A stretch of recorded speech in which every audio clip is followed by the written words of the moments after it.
Bienvenidos todos a el octavo Summit de País Digital. Hoy estamos reunidos acá para tener un panel con expertos para hablar de lo que es salud digital y telemedicina. Es un tema apasionante y que ha tenido un auge en el último tiempo, principalmente dada la pandemia. Y como nuestro primer invitado en este panel, tenemos al subsecretario de Redes Asistenciales, Arturo Zúñiga, con quien vamos a compartir una pequeña introducción y vamos a entender un poco en qué estamos hoy en día con respecto a salud digital. Arturo, muy buenos días. Muchas gracias por estar acá. Eh, la verdad es que la primera pregunta es un poco más de contexto, es más introductoria y tiene que ver con, dado el contexto y que hoy en día la adopción de nuevas tecnologías se puede hacer más rápido y hay más disponibilidad de hacerla, la gente está más abierta, nos encantaría conversar un poco contigo de la estrategia que tiene el Ministerio de Salud en términos de adopción de salud digital y cómo ven hacia el futuro la adopción ya sea por parte de los pacientes como por parte de los centros o los establecimientos de salud para obtener mayor ganancia de este momentum que estamos viviendo actualmente. Bueno, Martín, muchas gracias por la invitación. Primero, yo creo que todas las estrategias que alguna vez se pensaron se tuvieron que repensar a propósito de esta pandemia.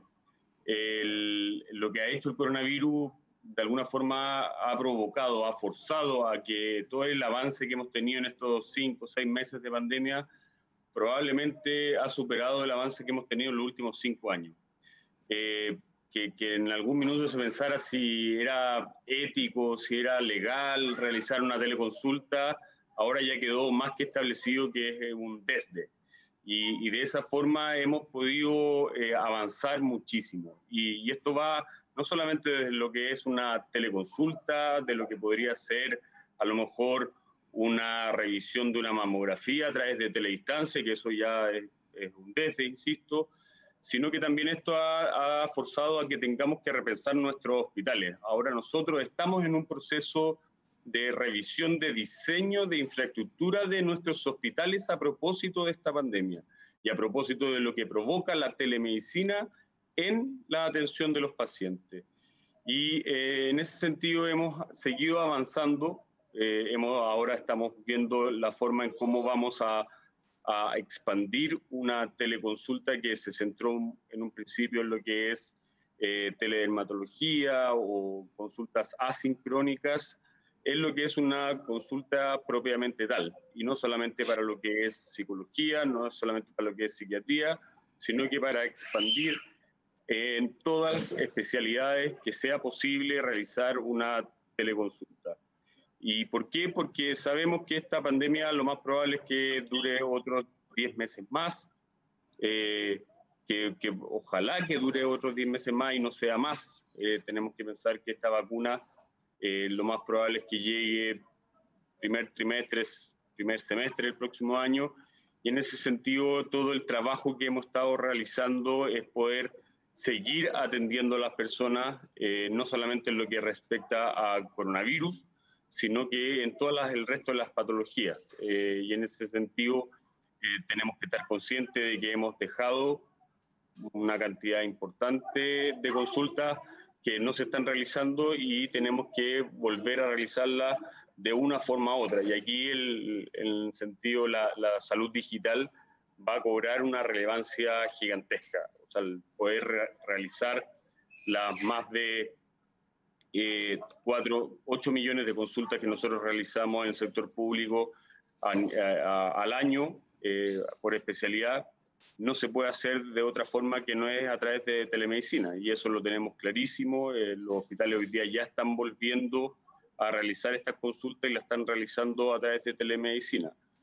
Y no solamente, como decía en un principio, es la teleconsulta, la telemedicina, sino que también, por ejemplo, los hospitales. O sea, lo que yo decía de reformar la forma en que nosotros estamos construyendo nuestra red.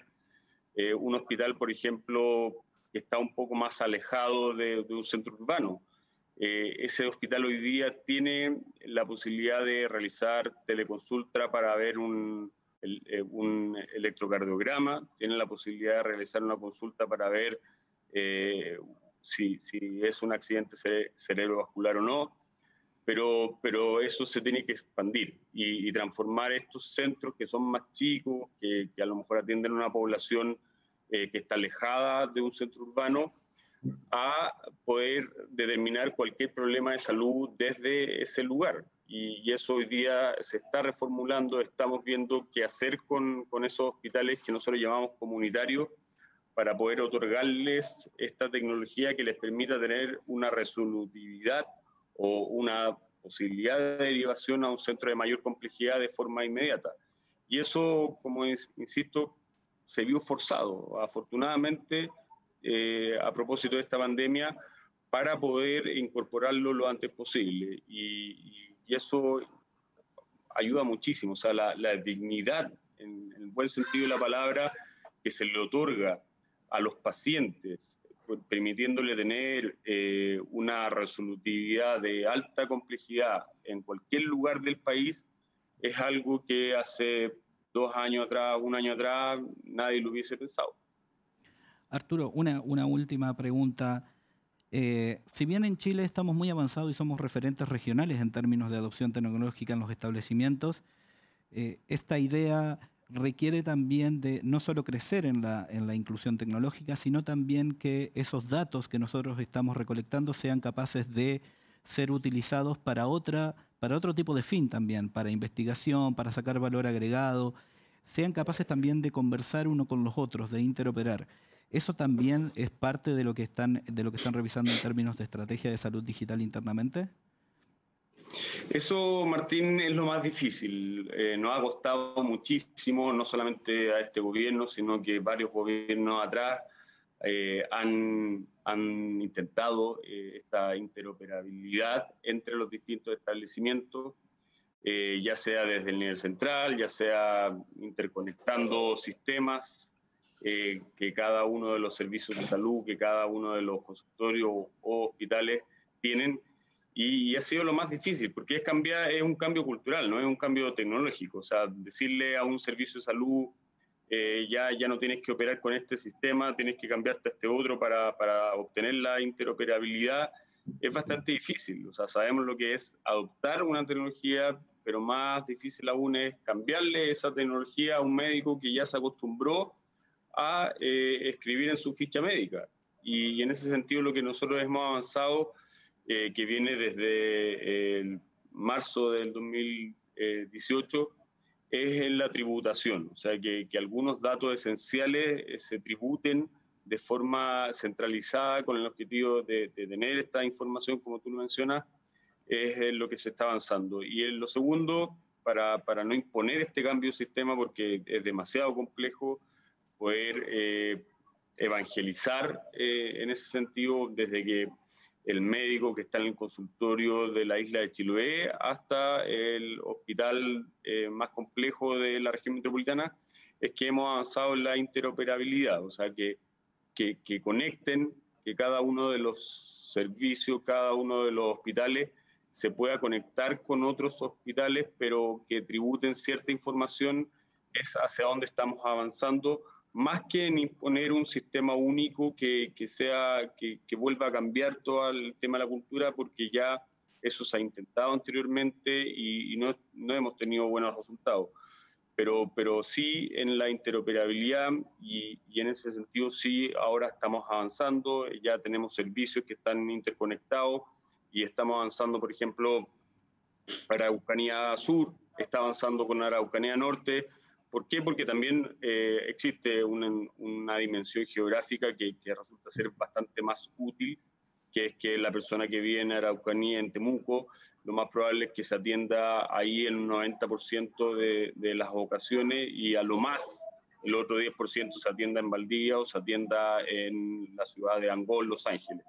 Y estamos avanzando de esa forma con el objetivo de tener esta mayor disponibilidad de información de los pacientes, pero insisto, creo que el mayor cambio tecnológico, el mayor aporte de lo que está haciendo la salud digital, apoyado forzadamente en lo que es esta pandemia, viene por el lado de repensar cómo se ejerce la salud en el país. Y hablo de salud y no de medicina, porque esto es implica desde el médico, pero también de la matrona, del kinesiólogo, del psicólogo y de todas las profesiones del área de salud que están adoptando ya forzadamente a propósito de esta pandemia la posibilidad de atenderse de una forma remota, y eso ha ayudado muchísimo. O sea, si nosotros no hubiésemos tenido este pequeño avance que tenemos hoy en día, el control de crónicos hubiese sido bastante catastrófico, en el sentido que esas personas se hubiesen descompensado y hubiesen ocupado las camas de unidades de cuidado intensivo, camas que nosotros teníamos disponibles para pacientes de coronavirus. Por lo tanto, lo que se ha logrado en cuanto a hacer una medicina desde un canal remoto ha ayudado muchísimo a enfrentar de buena forma esta pandemia. Perfecto. Muchas gracias, Arturo. Sabemos que tenés una agenda extremadamente apretada. Te agradecemos un montón en habernos dedicado estos minutos para conversar un poco de la estrategia de salud digital del MinSal. Y la verdad es que todos sabemos que es un gran desafío el que se viene por delante, así que muchas gracias nuevamente. Muchas gracias a usted, Martín. Un gran abrazo, que esté muy bien. Un abrazo. Bueno, conversamos con Arturo Zúñiga, subsecretario de Redes Asistenciales. Él esbozó y comentó un poco en qué está trabajando hoy en día el Ministerio de Salud en términos de salud digital y telemedicina. Efectivamente, este contexto de esta pandemia, si uno lo mira en retrospectiva, tenemos casi 8 meses aproximadamente de que este virus salió a la calle en China, y 5 meses en donde nuestro sistema de salud se ha visto altamente complicado o realmente demandado por esta pandemia. Y lo que surge de esto es la necesidad imperiosa de adecuar e incluir tecnología, adoptar tecnología de última generación para poder avanzar en el cuidado de la población, en el cuidado de los pacientes, entendiendo que la población envejece, entendiendo que cada vez hay mayor incidencia no solamente de las enfermedades crónicas, sino que aquellas que no son crónicas. Y esto es el desafío que nos plantea un poco conversar el panel que tenemos el día de hoy. Para esto nos acompañan un grupo de panelistas muy experto en el tema. Nos acompaña el señor Marcelo Mozo, director nacional de FONASA. Nos acompaña Brenda Herrera, que es la gerente corporativa de marketing y transformación digital del grupo Bupa. Nos acompaña Javier Larenas, que es el country manager de Minsight Indra. Y nos acompaña el doctor Ricardo Ronco, que es el decano de la Facultad de Medicina de la Clínica Alemana, Universidad del Desarrollo.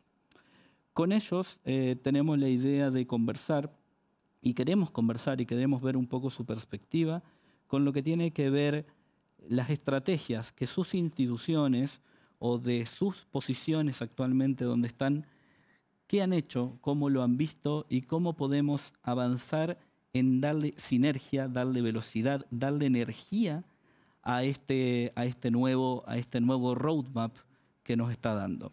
Así que primero que nada, agradecerles un montón. Yo voy a moderar un poco el panel. Primero que nada, agradecerles por tomarse el tiempo de estar acá con nosotros.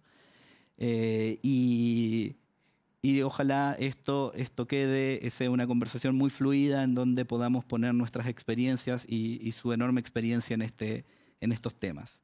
Primero que nada, los saludo cordialmente a todos. Segundo, vamos a empezar con unas conversaciones y unas preguntas particulares. Marcelo, muchas gracias por estar acá con nosotros participando.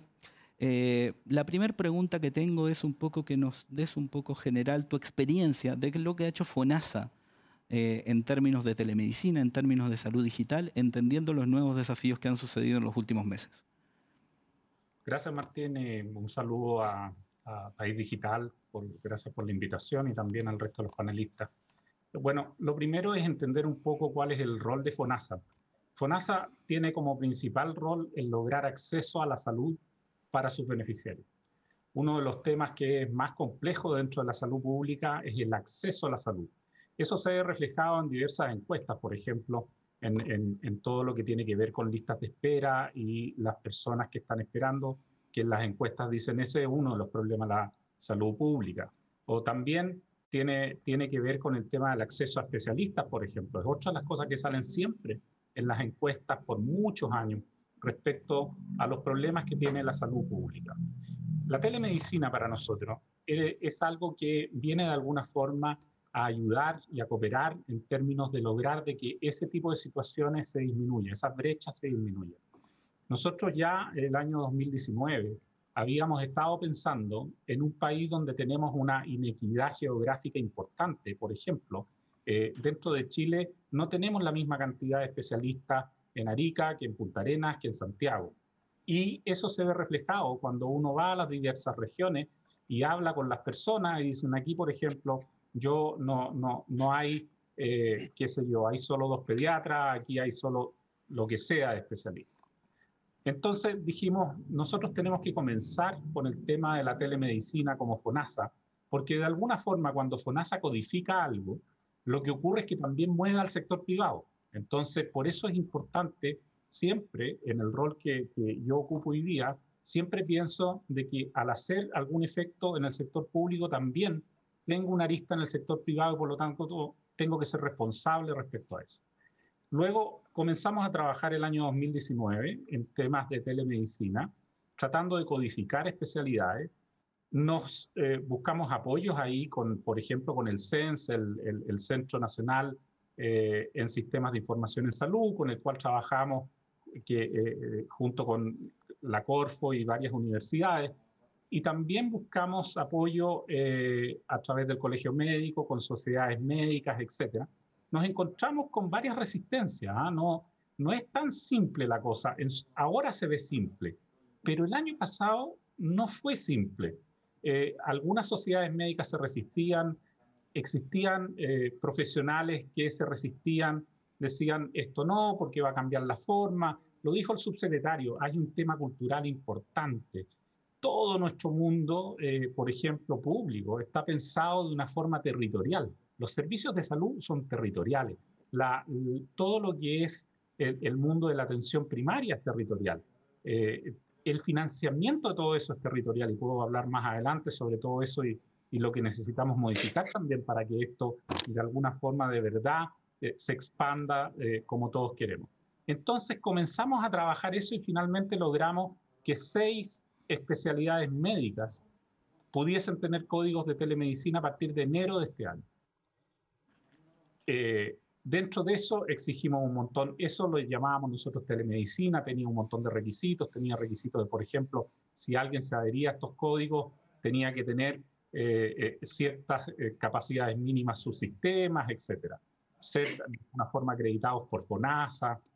Pero llegó la pandemia y dijimos, bueno, en realidad esta cosa tenemos que abrirla rápidamente porque nosotros tenemos que lograr seguir las indicaciones de la autoridad sanitaria, tratar de no congestionar los hospitales, pero seguir en el mundo de hacer los controles necesarios porque íbamos a tener un problema en términos de los enfermos crónicos, por ejemplo, cómo seguíamos haciendo seguimiento a todo eso. Entonces, trabajamos rápidamente en temas de lo que nosotros llamamos entonces consultas remotas, porque no es prácticamente lo mismo que la telemedicina, sino que más bien autorizar bajo ciertos parámetros mínimos a que los especialistas de la salud de distintos tipos, psicólogos, kinesiólogos, médicos, pudiesen dar sus atenciones a través de un método digital, algún medio digital. Y el 24 de marzo sacamos ya los primeros códigos, los primeros cerca de 40 códigos para que eran los mismos códigos actuales que tenían, por ejemplo, para consulta médica de especialidad. Simplemente permitimos a través de una norma técnica de FONASA que pudiesen expandirse y hacerlo en forma remota cumpliendo ciertas características. Entonces, la pandemia lo que nos hizo fue apurar eso. Entonces, de 6 especialidades que teníamos, logramos rápidamente llegar a tener algo así como 50 tipos de consultas distintas que son las que tenemos hoy día. Y eso, yo no tengo números porque como fue el mismo código que se utiliza para la atención presencial, la que simplemente le permitimos hacer atención remota, bueno, entonces se nos confunde porque no sabemos distinguir con esos códigos si esto fue una atención remota o presencial. Pero sí puedo decir algo. A fines de marzo, la última semana de marzo, nosotros teníamos alrededor del 20% de la demanda normal que se producía en una semana en términos de atenciones médicas en general, en estas especialidades que nosotros dimos acceso a controles remotos. Entonces, teníamos alrededor del 20%. Y hoy en día vimos que después de instalar esta resolución, comenzó a crecer rápidamente eso, hasta llegar hoy día a más o menos el 70% de la actividad normal que teníamos y que habíamos visto nosotros en tiempos, digamos, pre-pandemia. Por lo tanto, creemos que una buena parte de eso tiene que ver con la telemedicina y, por otro lado, sí hay centros que han dicho y que tienen digamos, la estadística porque ellos saben cuánto están haciendo por digamos, telemedicina o atenciones remotas y cuántos son presenciales, pero claramente el tema pienso yo que ha ayudado mucho y eso es lo que nosotros tratamos de hacer, digamos, en este tiempo. Excelente. Excelente, Marcelo. Muchas gracias. Y una pregunta que está surgiendo en la calle, básicamente, o que muchas personas están diciendo, se está hablando de un sistema de salud integral y de cambiar un poco las reglas del juego. ¿Cuál es tu opinión o cómo ves desde FONASA este approach de una relación público-privada mucho más colaborativa, mucho más cercana, mucho más de trabajo conjunto? Yo, Martín, soy un convencido por convicción, digamos, de que la complementariedad público-privada ha existido siempre y debe seguir existiendo con más fuerza todavía.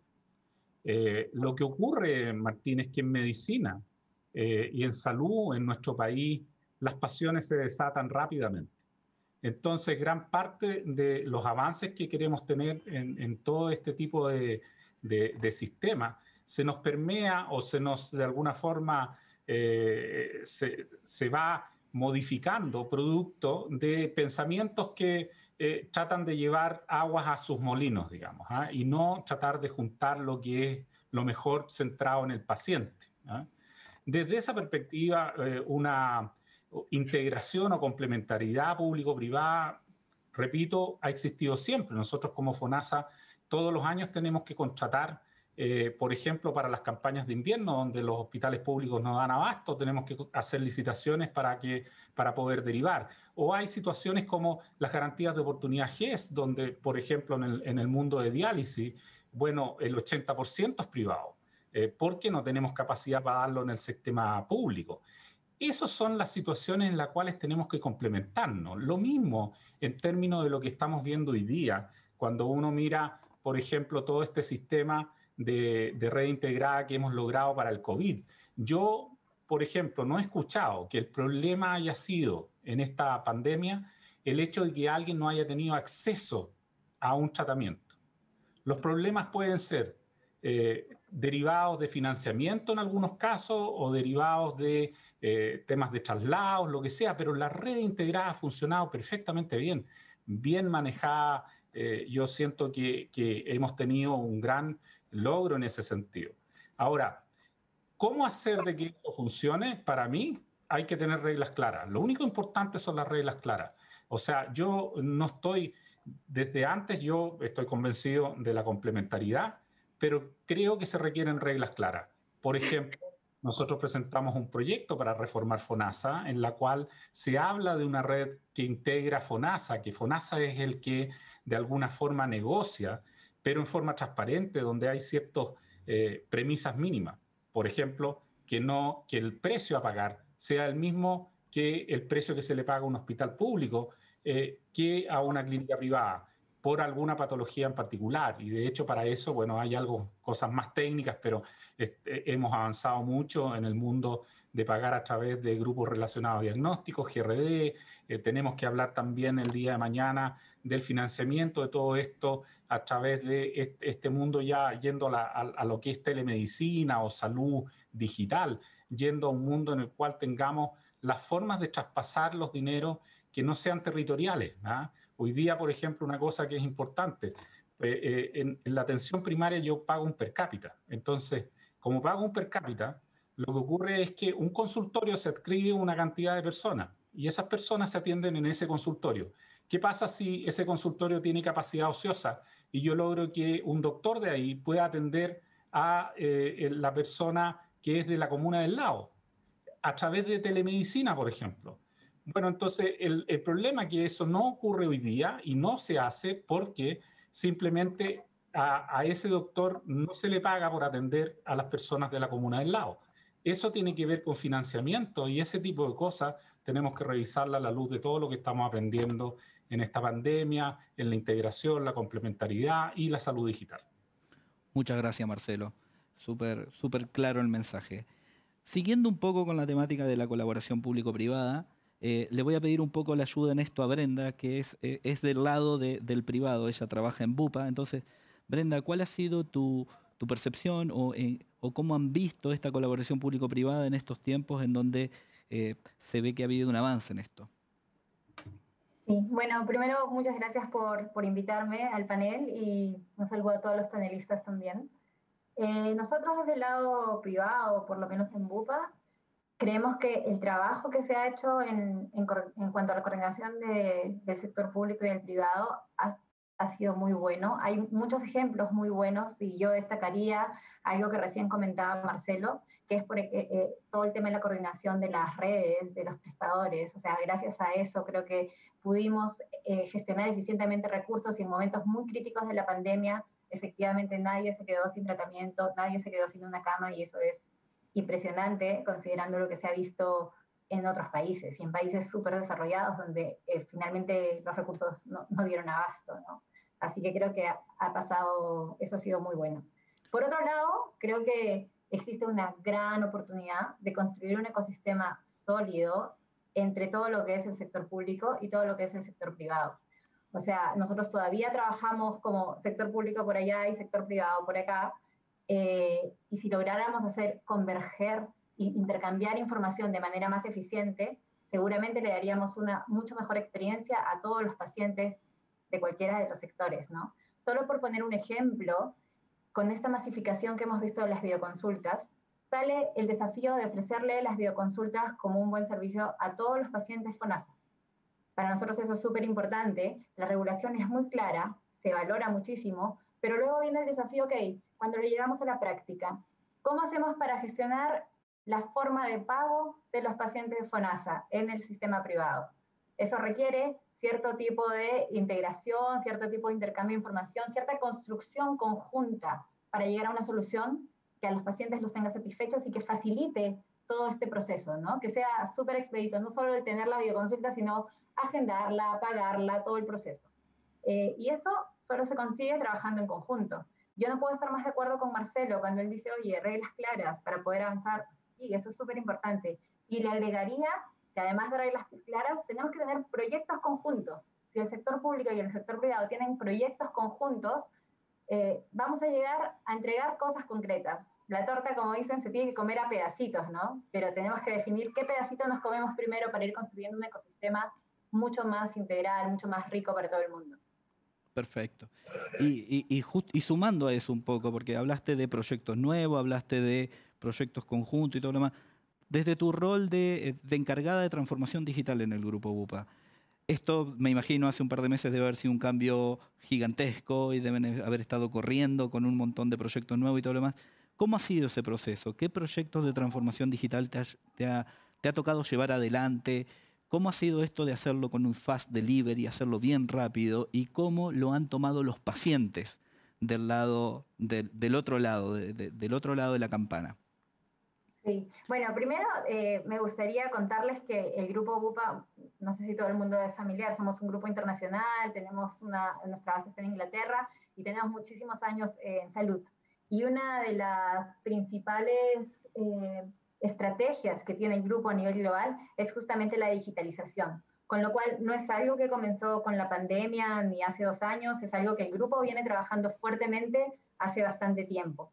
Y nosotros dentro de Bupa y especialmente acá en Bupa Chile, la forma en que enfrentamos el desarrollo de soluciones digitales parte mucho desde el foco del cliente. porque hay varias formas de hacer transformación digital, ¿no? Uno puede partir porque hay ciertas nuevas tecnologías disponibles y entonces las habilito en mi compañía para dar un mejor servicio, está bien. Otros pueden decir, oye, tengo que generar eficiencias y voy a usar herramientas para digitalizar para hacerme más eficiente, está bien también. Nosotros particularmente partimos con clientes y decimos, ok, tal tipo de persona tiene tal tipo de problema, estos son sus dolores, ¿qué solución le podemos dar? Y tratamos de analizar de punta a punta todo el proceso para luego salir con una solución digital. El desafío de la pandemia fue que hacer esto de la forma metodológicamente correcta demora tiempo, y aquí había que hacer todo súper rápido, entonces tuvimos que sacrificar ciertas partes de los procesos, tratar de tomar lo que estaba más a la mano para salir, porque la pandemia no perdona a nadie y empezó en marzo y llegó y se quedó. Así que creo que el desafío fue cómo tratar de no perder la metodología y hacer más rápido lo que ya sabíamos hacer. Como resultado, nosotros implementamos videoconsulta en 2 semanas y la verdad que llevamos en estos 5 meses más de 50.000 videoconsultas ya. Es un número bastante alto para lo que esperábamos y un nivel de satisfacción o de recomendación de pacientes mucho más alto que el que tenemos en nuestras consultas presenciales. Hemos aprendido muchísimo de cómo lidiar con un paciente que ya no está físicamente con su doctor, y siento que los pacientes declaran, oye, a mí me gusta cuando me tocan, cuando me hace el examen físico, cuando siento que me está atendiendo, y también lidiar con doctores que ya no están con el paciente, para tener la posibilidad de hacer eso si es que es necesario, ¿no? Entonces, hemos aprendido mucho, pero tenemos todavía bastante que ir mejorando en las funcionalidades que disponibilizamos en estas herramientas. Pero ha sido de locos, ha sido muy rápido. Sin duda, yo creo que todos hemos corrido en la implementación de este tipo de proyectos. Y voy a utilizar un poco lo que dijiste para preguntarle a otro panelista, que es Javier Larenas, que es el Country Manager de Indra. Un poco, Javier, ¿cómo ves esto? Porque como Brenda comentó, Bupa es un grupo internacional que hace básicamente un cambio, trae básicamente ese conocimiento de afuera hacia acá. ¿Cómo lo ves vos desde Indra? ¿Cómo ha sido qué se comenta o qué se ve de la experiencia internacional en términos de telemedicina? ¿Y cómo eso lo hemos podido localizar o cómo se ha visto que se pueda localizar eso en Chile? Hola Martín, y hola, gracias por la invitación y gracias a País Digital y un saludo a todo el resto de los panelistas. A ver, bueno, yo quisiera puedo dar una visión como un profesional de las tecnologías de la información y yo creo que, a ver, el primer tema de fondo que creo que queda a la vista en este punto es que la información que se está generando y que es necesaria para dar esos pasos que ha comentado el subsecretario, que el director también, Marcelo, lo ha comentado, yo creo que es fundamental que demos un paso adelante respecto a dónde están los datos de sus pacientes. Eso no es trivial porque, lo comentaban antes también, el modelo regionalizado que tenemos define múltiples elecciones tecnológicas, ¿ya? Y eso hace que, para decirlo bien claramente, es que hoy día tenemos algunos lugares donde la información del paciente está en un soporte físico, puede estar inclusive en una ficha todavía en papel, y en otros lugares hay sistemas muy avanzados que pueden manejar esa información, ¿ya? Pero la visión no es única, está segmentada, está parcializada. El país yo creo que ha reaccionado de una manera increíble, y a mí me toca tener contacto muy fluido con mis colegas en España. Indra es una empresa española, así que he tenido muy de cerca la experiencia que ha habido en España, y la verdad que si uno mira lo que ha sido Chile, lo decían antes también, no nos quedamos da esa impresión de que no hubo nadie que se quedara sin atención, a nadie le faltó un respirador, hubo una reacción tremenda respecto a eso. Pero cuando pensamos en un futuro próximo, más allá de la pandemia, el desafío está en cómo aprovechamos la información de esos pacientes para focalizar de manera óptima los recursos en toda esta red que debería ser integrada. Y de nuevo, eso no es trivial. La interconexión de esa información, si bien se puede hacer parcialmente entre un hospital cercano y otro, lo que creo que deberíamos aspirar es que esa información pudiera ser ser omnipresente, digamos, en toda la red, que esa información pudiera tener acceso el paciente de una manera transparente, clara, con seguridad, y además que esa información pueda ser explotada con herramientas que hoy día existen y que se usan de manera intensiva en otras industrias. Por ejemplo, herramientas como inteligencia de datos, analítica de datos o Big Data. Son herramientas que ya usamos en otras industrias y que en la salud, dada esta parcialización de la información, es difícil aplicarla de manera intensiva. Si uno piensa en la telemedicina, Martín, tecnológicamente no hay mucho misterio, porque las herramientas que nos han permitido hacer telemedicina o trabajar de manera remota desde nuestras casas ya existían hace mucho tiempo. Vienen otro tipo de fenómenos o de técnicas que sí van a revolucionar de manera radical la atención. Cuando uno piensa en el diagnóstico, uno se puede imaginar, ya existe hoy día casos en otros países donde el diagnóstico lo realiza un autómata, en imagenología, en radiografía de algún tipo, detección de nódulos, hay equipamiento hoy día que hace una detección automática de nódulos pulmonares, por ejemplo. Entonces, yo creo que tenemos que pensar cómo, teniendo restricciones de personal, entendiendo lo caro que es formar a un profesional de la salud, cómo podemos aprovechar tecnologías como la inteligencia artificial en un futuro próximo para que, más allá de la telemedicina presencial, de una teleatención, que es con una persona a persona, médico-paciente, ¿no es cierto?, hay algún tipo de atenciones que puedan ser más simples, obviamente, pero que puedan descongestionar esas horas, hombre, y muy valiosas de profesionales, liberarlas para que se puedan dedicar a casos más complejos.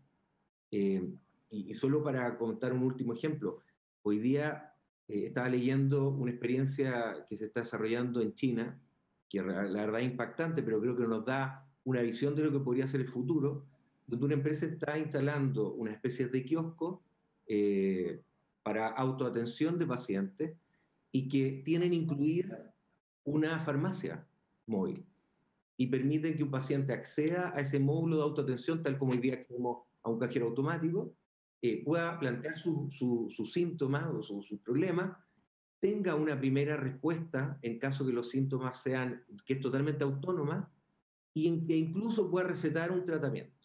Hoy día estamos lejos de eso, o parece un poco de ciencia ficción, yo creo, pero creo que tenemos que, como país, entender que eso va a llegar muy pronto, y creo que es la única manera de que los recursos que tenemos, que son limitados, en un presupuesto que ya sabemos, digamos, las limitaciones que hay en términos de aporte, una dificultad, digamos, respecto a los ingresos que tenemos. Entonces, tenemos que buscar nuevas maneras mucho más creativas para que la tecnología ahorre mucho más intensivamente horas, hombre, como digo, de profesionales de la salud, utilizando de manera más intensiva estas tecnologías emergentes que vienen. Eso como perspectiva general. Perfecto, muchas gracias, Javier. Efectivamente, se está generando una revolución en términos de transformación digital en salud, acelerada por esta pandemia, y hay que incluir esta tecnología, hay que hacer esta innovación de una manera más rápida. Y también hay que abordar otro problema que esta tecnología puede ayudar a subsanar, y ahí le voy a pedir un poco la ayuda, en base a su experiencia, al doctor Ricardo Ronco, que es el director de la Universidad de Medicina de la Clínica Alemana, y hemos tenido algunas conversaciones muy interesantes con respecto a, efectivamente, el gasto en salud está creciendo en todos los países del mundo. Entonces, un poco preguntarle a Ricardo cómo ve él y qué opina él de la inclusión de estas tecnologías, cómo pueden ayudar a controlar ese gasto, entendiendo que la población es más longeva, que aparecen nuevas enfermedades y todo lo demás. Ricardo, muchas gracias por estar acá. Te cedo la palabra. Gracias, Martín, y gracias a País Digital por la invitación. Saludos a todos los panelistas. Si uno ve en los últimos años, por lo menos hasta el 2012-15, los gastos en salud superaban con creces el aumento del Producto Interno Bruto de todos los países, lo que hace que sea bastante insostenible en el tiempo. Hay algunos ejemplos bien llamativos en mi área. Yo soy pediatra, me dedico a cuidados intensivos y en este momento estoy a cargo de la Facultad de Medicina. Pero en países desarrollados, por ejemplo, cerca del 95% del gasto en pediatría se da en pacientes crónicos, que es una cantidad creciente. Hoy día vemos más longevidad, vemos pacientes sobrevivientes de patologías graves, vemos pacientes sobrevivientes de patologías crónicas. Y yo creo que lo que probablemente ocurra en el tiempo es que se va a crear una especialidad que se va a llamar prevención terciaria, que se va a encargar de mantener todos estos pacientes lo más alejados posibles del hospital, que es el lugar más caro que uno podría ocupar. Y por lo tanto, el uso de tecnología, el acceso a salud digital, va a permitir hacer esto de mucho mejor manera. Igual cosa ya en el sistema público. Nosotros tenemos un convenio muy fuerte con el Hospital Padre Hurtado, que es un hospital público, donde hay un sistema de hospitalización domiciliaria. Eso significa que tienen cerca de 250 pacientes hospitalizados en sus casas, que de otra manera estarían en el hospital. Eso significa 200 camas más, en el fondo. Y lo que va a permitir la salud digital es estar en contacto cercano, telemonitoreo, y en el fondo haciendo mucho más eficiente el sistema. Yo vislumbro en el futuro, a lo mejor me estoy adelantando mucho, que puede ocurrir lo mismo que va a ocurrir con los moles y el e-commerce. Yo creo que nosotros si somos eficientes, podemos tener un gran porcentaje de pacientes muy bien cuidados en sus domicilios, ya sean agudos o crónicos, lo que va a permitir definitivamente abaratar costos en este sistema que con el tiempo, la investigación, el descubrimiento se tiende a ser naturalmente más caro e insostenible. Perfecto. Y Ricardo, ustedes ya comentaste un poco la experiencia del Padre Hurtado en términos de hospitalización domiciliaria, pero en términos de telemedicina o en términos de la atención en pandemia, lo que ha acelerado la adopción tecnológica, ¿cómo lo han vivido en la clínica alemana? ¿Cómo ha incluido la tecnología en este proceso? Sí, es interesante la pregunta a propósito de lo que dijo Brenda. Vi una pregunta el otro día que salía: la telemedicina aumentó gracias a la indicación del gerente general, B, del director médico, o C, del coronavirus. Y es C. La verdad es que la cantidad de teleconsulta que ha ocurrido en la clínica alemana ha sido de partida de instalación muy rápida y hoy día de mucha frecuencia y de calidad. Los números que yo he visto son bastante impresionantes, especialmente con algunas especialidades más que otras. Dermatología es una de las que más consultan, lo que es interesante porque lo que tradicionalmente se pensaba como un diagnóstico presencial, hoy día se puede hacer prácticamente igual con telemedicina, y eso probablemente, ojalá, llegue para quedarse, especialmente en lugares remotos. La segunda especialidad va a ser es pediatría, que es la que yo hago, con bastante teleconsulta y así sucesivamente, pero es interesante cómo ha habido un incremento tan rápido. Y segundo, que hace pensar mucho al sistema, a propósito de lo que yo decía antes, que los prestadores privados también van a estar estimulados a probablemente mantener su población más sana. O sea, va a tener que hacer, en vez de esperar que el paciente llegue a la consulta, va a tener que cuidar de que el paciente no llegue a la consulta, que se mantenga lo más sano posible. Eso es lo más barato y creo que los sistemas actuales van a permitir hacer eso. Junto con eso que mencionabas al final, que también deriva de una pregunta súper interesante que tiene que ver con cómo ves la sostenibilidad a largo plazo, porque hubo un boom de teleconsultas, de telemedicina por la pandemia, pero se presenta el desafío de mantenerlo e incrementarlo. Entonces, ¿cuál es tu perspectiva con respecto a eso? ¿Cuál sería una estrategia o cómo se está abordando el tema de la sostenibilidad a largo plazo? Es buena la pregunta porque esto implica un cambio cultural. O sea, aquí hay una manera de hacer las cosas que la tenemos por siglos y por lo tanto es difícil cambiarla. Yo soy optimista en el largo plazo. creo que lo que va a pasar es muy probablemente que muchas consultas agudas van a seguir manteniéndose por teleconsulta. El paciente va a preferir, probablemente si tiene dudas, consultarlo vía teleconsulta antes de ir a urgencia. Ojalá que eso implique una descongestión de los sistemas de urgencia que la mayoría de las veces están congestionados por razones que no son de emergencia. Así que espero que sea así, pero tengo dudas porque hay mucho, digamos, es un cambio cultural que son los más difíciles de generar. Yo creo que eso es probable que pase en el futuro. Se va a ir acomodando el sistema y en la medida que la calidad mejore, yo creo que se va a mantener. Muchas gracias, Ricardo.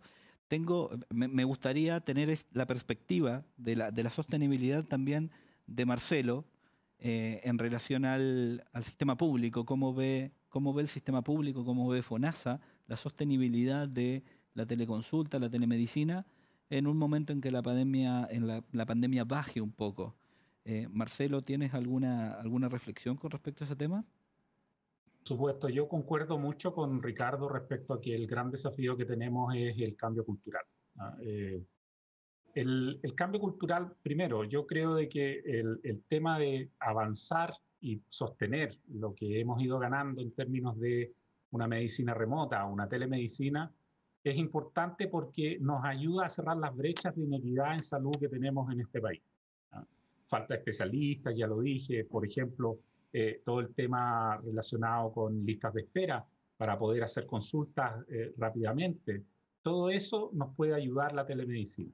Pero tenemos que hacer cambios culturales relevantes para eso. Lo primero es que no solo es un tema de desarrollo tecnológico, que ya tiene sus desafíos, sino que también tiene que ver con acceso universal, por ejemplo, de alguna manera a poder lograr tener conexión, poder tener capacidad para poder de alguna forma hacer esa telemedicina. Por ejemplo, yo voy a comentar una experiencia que tuve hace poco. Estábamos en términos hoy día de la atención producto del COVID, se producen fuera de nuestras sucursales muchas filas, porque dentro de las sucursales no se puede mantener más allá de una capacidad máxima de personas. Entonces, lo que tenemos que hacer es que la gente hace filas afuera y, por lo tanto, como que la sucursal se nos fue para afuera, porque tenemos una sucursal interna y una sucursal externa. Para poder ayudar, cuando vimos que había mucho colapso en términos de eso, yo mismo estuve ahí en la fila preguntándole a las personas qué tipo de trámites querían hacer. Y entonces, por ejemplo, muchos de ellos querían simplemente un certificado. Entonces yo les decía, perfecto, deme su RUT, su nombre, un email, y yo le envío el certificado. Entonces me encontraba con estos problemas, que son los problemas reales de las personas. No tengo email, una cosa que a nosotros nos parece como insólito, ¿no? En cierto nivel que no haya email, pero hay muchas personas que no tienen un email. O no tengo dónde imprimirlo en mi casa, o no tengo conexión en la casa. Entonces, primero, hay toda una cosa detrás que necesitamos ir modificando para poder lograr eso. Y yo creo de que una de las cosas que son importantes, por ejemplo, a nivel de la salud pública, es lo que estamos haciendo con el hospital digital, en la cual se instalaron algunos hospitales digitales rurales, en los cuales en algunos lugares donde había poco acceso se instala una cápsula, por decir así, donde las personas van físicamente, pero se atienden remotamente con un especialista en otro lado. Eso que también lo puede hacer el sector privado el día de mañana, creo yo que es un modelo de transición entre aquellos que no pueden acceder desde sus propios medios, sus propios hogares, a una consulta remota o algún tipo de telemedicina, pero yendo presencialmente a un lugar donde sí se le habilite ese tipo de situación. Ese es uno de los desafíos relevantes para poder lograr esto.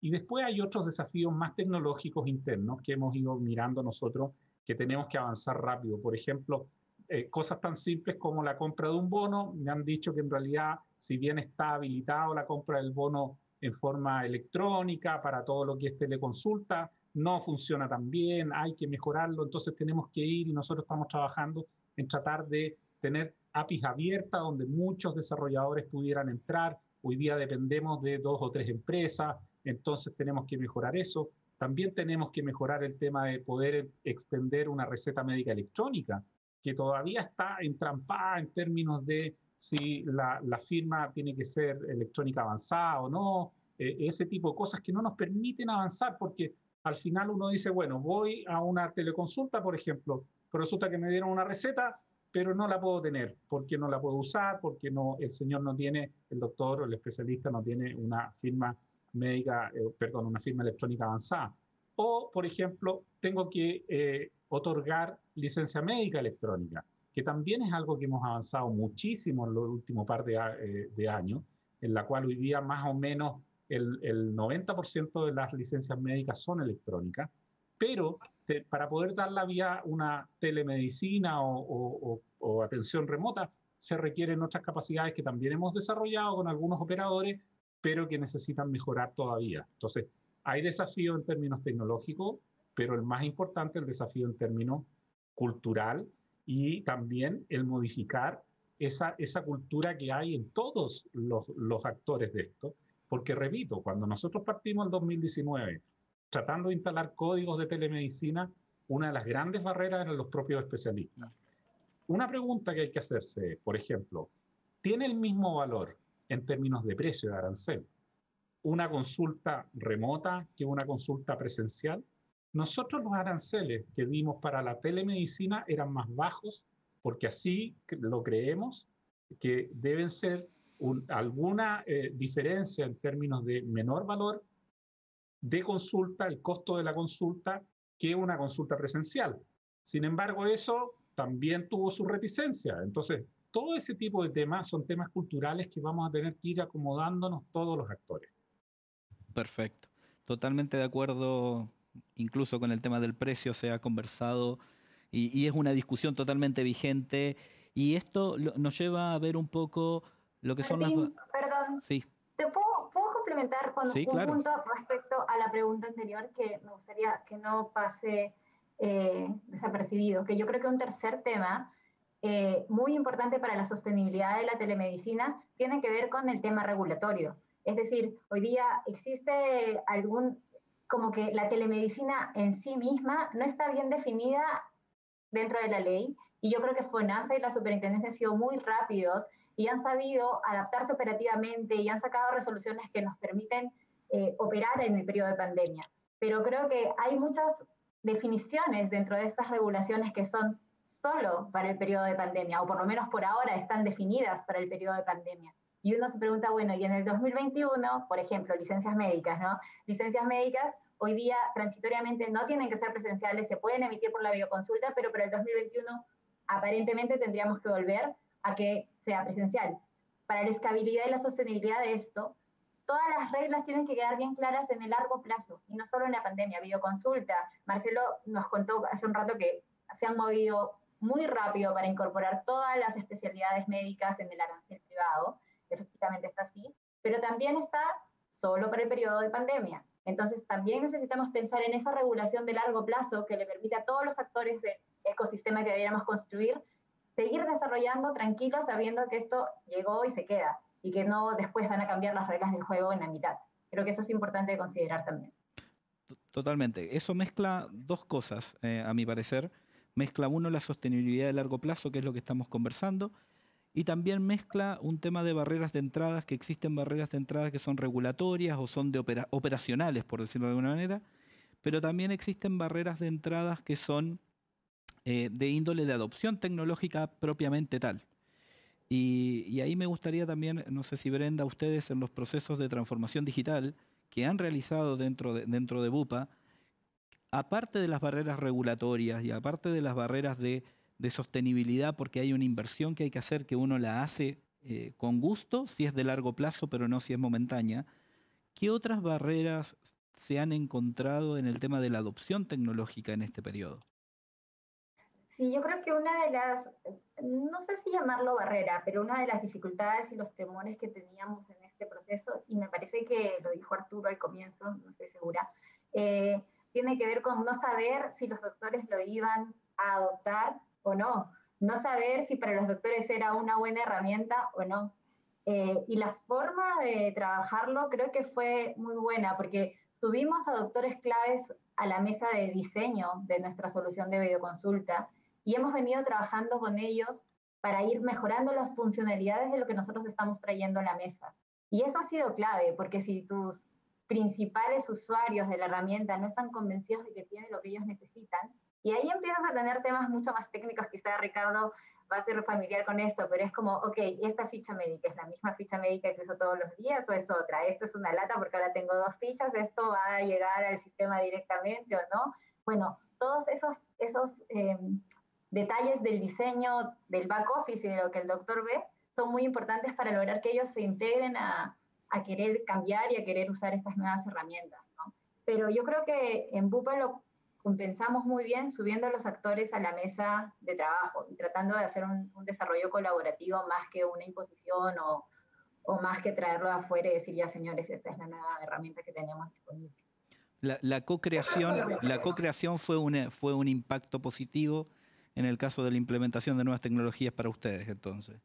O sea, no solo positivo, era la única forma. Yo creo que ya en estos tiempos nadie quiere que le impongan nada y todo el mundo tiene muy buenas ideas que aportar a la mesa, porque todo el mundo tiene un ángulo distinto de solución. O sea, un doctor nos va a decir cosas que los ingenieros industriales no nos imaginamos y lo mismo el abogado que también tienes que sentar a la mesa. Entonces, la co-creación es la mejor forma de agregar valor a las organizaciones. Totalmente. Y ahora, siguiendo con la misma tónica, me gustaría pedirle un poco la ayuda, porque este es el lado de el que implementa la tecnología o el que tiene que dar un servicio. Pero a veces nos toca estar del otro lado, los que somos más proveedores de tecnología, y enfrentarnos a este tipo de proyectos. Entonces, Javier, ahí, ¿qué es lo que has visto vos? ¿Cuál es tu experiencia con respecto a estas dificultades, para no llamarles barreras, pero dificultades en la implementación de un proyecto que se tiene que implementar ahora, que tiene que ser exitoso rápido, desde un punto de vista de proveedor, que es lo que somos nosotros? Bueno, a ver, yo creo que una de las principales dificultades es que estas tecnologías tienen una parte, podríamos llamar invisible, cuando uno construye algo que se ve, es más fácil tocarlo, mirarlo, cuando uno construye un hospital, bueno, ir a pasearse los pasillos, ver cómo está quedando, ver las dimensiones que tiene, pero cuando uno trabaja en sistemas, definitivamente detrás también hay una arquitectura, detrás también hay sistemas, detrás hay maneras de construir, y yo creo que han aparecido nuevas metodologías como metodologías ágiles que permiten hoy día hacer cosas de manera más rápida.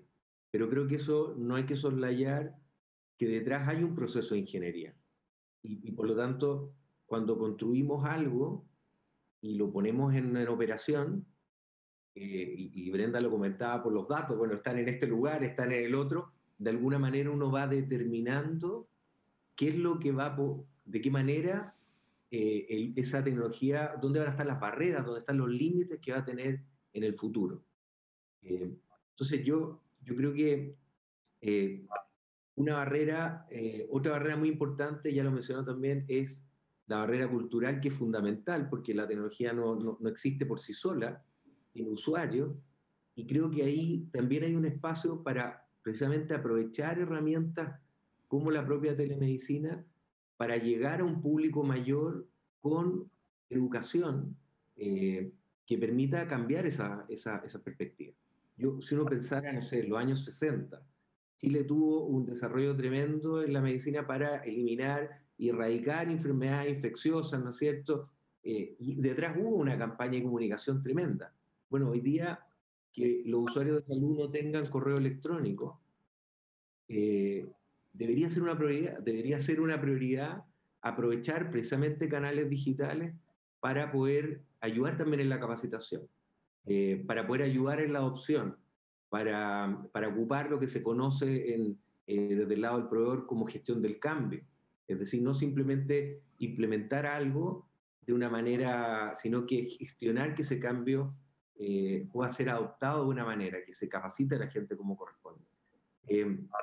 Yo creo que ahí hay un espacio muy interesante donde la propia tecnología también puede ser una ayuda para acelerar ese proceso.